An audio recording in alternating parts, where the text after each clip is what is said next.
Hi, this is Sadiq Adesha, Chief Investment Officer for Sun Life Global Investments. As we begin to settle into a new normal, the markets are still showing signs of heightened uncertainty. In March, we saw the CBOE volatility index go above 80, which is quite extreme. Lately, it has been in the 30s and 40s, but that is still double the long-term average.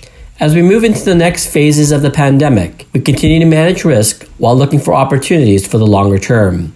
Join us as we present part 2 of our Quick Take series. At Sun Life Global Investments, we go through a rigorous process to select and monitor sub-advisors from around the world. In our Quick Takes conversations, these sub-advisors provide important insights into their regions or asset classes. We hope that this diverse coverage will help you manage and stay informed through this period.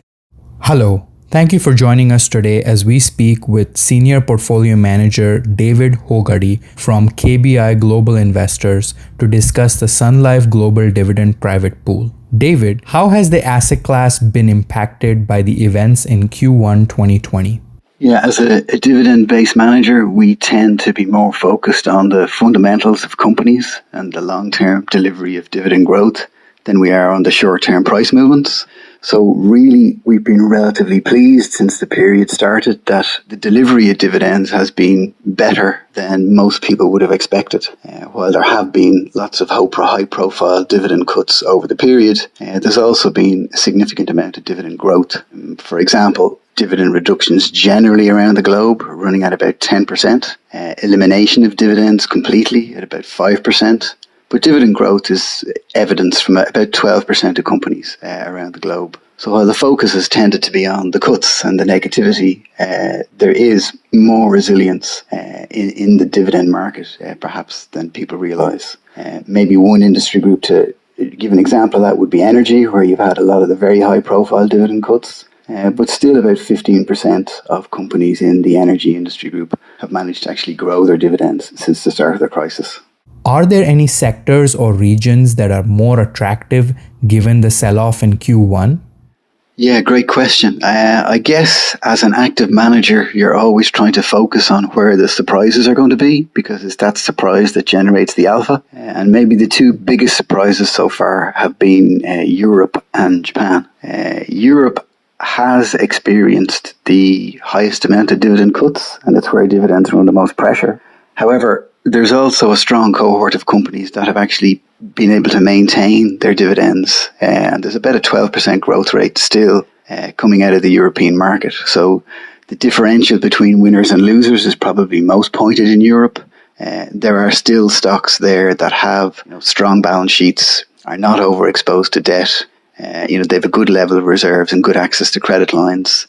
They've been able to ride out the more difficult economic environment. Like I say, you still have a reasonable percentage of companies, 12%, that have actually been able to grow their dividends over the period, which is a very positive surprise, given the expectations that people had at the start of the crisis and the problems with the European banking sector and regulations.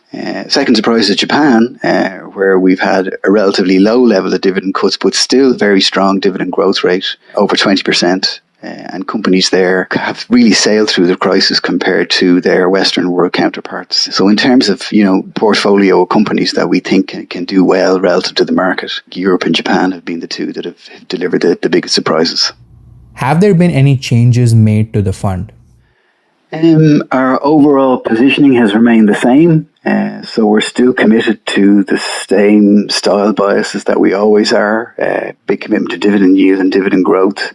Strong value bias in the portfolio, but I suppose we've given an extra focus to the quality side of things. Net debt to equity is always important to us, but we've given extra research time over to analysing the balance sheets of companies that we're invested in. And the idea here is that in prolonged periods of economic lockdown, in prolonged periods of economic stress, it's the companies with the better reserves, the lower exposure to debt, higher levels of cash on the balance sheet, fewer loan maturities in the near term, that are in a stronger financial position.